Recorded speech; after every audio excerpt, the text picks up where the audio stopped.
Welcome to video 5 in this series of online support tutorials produced by the Eskom Expo for Young Scientists. In video 1, we looked at the different types of projects. In video 2, we helped you identify and resolve potential ethics violations you may encounter in your research. In video 3, you learned about variables, and video 4 helped you write up your methods and materials. Now in this video, we are going to learn how to present our results. Think of results as telling the story of your research about what data you found when conducting your experiments for a scientific investigation, or theoretical calculations in a mathematics project, or your questionnaire for a social science study, or the outcome of tests on your different prototypes for an engineering or computer science project. In the results section, you will report on your findings. Your results must align with the research question and hypothesis. For qualitative studies, report on the relationships you found between the independent, dependent, and control variables. For qualitative studies, describe the patterns and themes you found in your data. Think about what information the reader will need to assess whether you have achieved your aim, research question, and hypothesis. You must report on the data even if you get negative results, because negative results are results too. Remember to include any outliers or data that did not fit in with the rest of your results. Your results will be presented in text format and should be supplemented with tables, graphs, and diagrams. Tables can be used to present numbers and text in a simple, easy-to-read format where the reader can make comparisons and see patterns. The title goes above the table and provides a brief description of the data. Number the table and the title. All the tables thereafter should be numbered consecutively, so Table 1, Table 2, and so on. Also label the columns and rows and include units of measurement. In this table, Table 1, the title is Average Number of Key Species on the Wall of Kalk Bay Pool Before and After Cleaning the Natural Pool. The researcher wanted to investigate whether cleaning Kalk Bay Natural Pool will affect the number of each species. The number of key species per meter squared of the wall were counted before and after cleaning the pool. The researcher then worked out the average number of each type of species per meter squared. The independent variable, basically what was changed or manipulated, is the cleaning of the pool. The dependent variable depends on the independent variable and is the average number of key species per meter squared. Your results can also be presented using figures. Figures include graphs, diagrams, photos, drawings, or maps. For this video, we will focus on graphs. Like tables, graphs help the reader to make sense of the data. Be sure to explain any abbreviations you use. If you have several important things you want to say, make several graphs, each of which highlights one important point you want to make.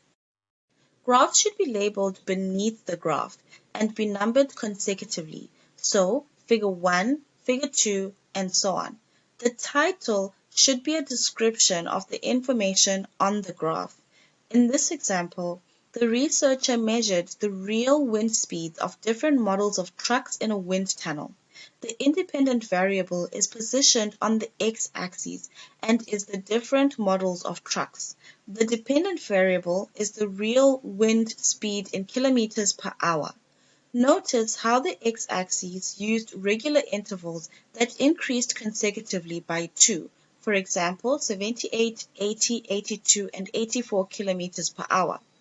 Also notice how the overall number of intervals starts at 78 to 96. This makes the graph much easier to read. So, here is an easy way to remember how to position your variables when you're presenting your results in a graph. The dependent variable is that which is responding to the changes and is positioned on the y-axis, hence the acronym DRY. And then you manipulate the independent variable and position it on the x-axis, hence the acronym MIX. Altogether, you come out with the dry mix approach. Also remember that it is important that you choose the most appropriate graph. It must show the relationship between the variables clearly. You can choose between line, bar, pie, or histogram charts. A line graph shows how a variable changes over a continuous range. For example, the change in height of a plant over time. Different colors can be used to represent different samples used for the same experiment. Line graphs are best suited for representing continuous data. Continuous data can take any value, for example, height, weight, temperature, and length.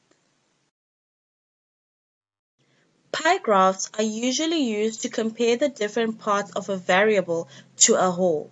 We often present this in percentages, and these must add up to 100% because remember, you are comparing to a whole. Histograms are used when continuous data is given but is restricted to a certain range.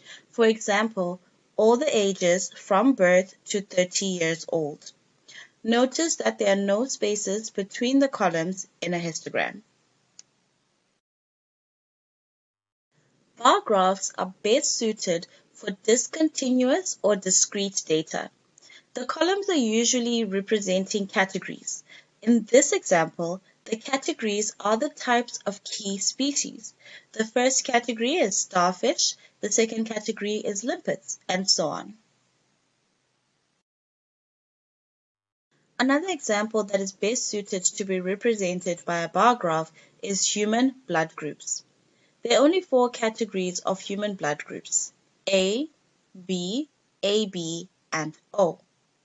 See if you can draw a bar graph to represent the results of this case study.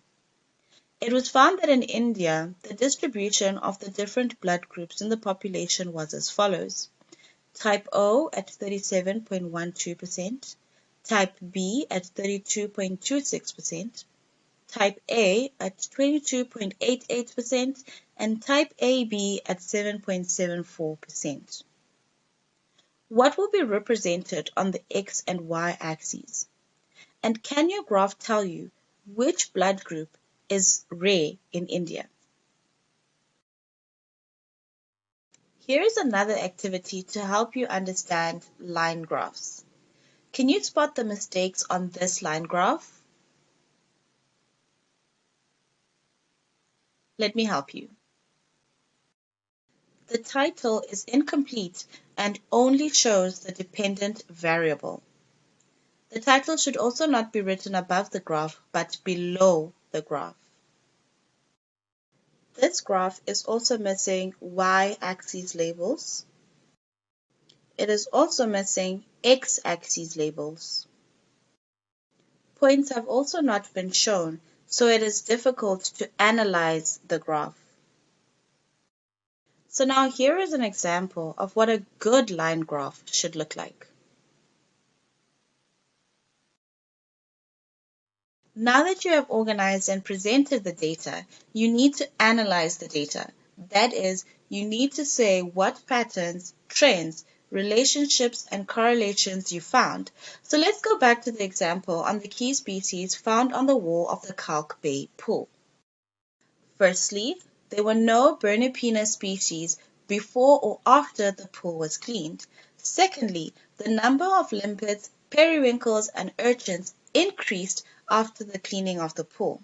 Finally, the starfish and fanworms decreased after the cleaning of the pool. What other analysis can you do? Can you see which species increased or decreased the most? Here is an activity. What statistical analysis could you do to find more patterns and relationships in the data? In your next session, the discussion, you will explain and discuss your results. For example, the possible reason for the increases and decreases in the number of species. In summary, in your results section, you will present the data you collected accurately and fully. You can use tables and figures to present your data. Your results should be presented in a way that is aligned with the aim, the research questions, hypothesis, and variables of your study. We hope that this video has helped you represent results while conducting your research. Keep watching this space. There's more coming up in our next video on how to discuss your results. Stay safe and stay positive. We hope your research journey is both rewarding and fulfilling. Good luck.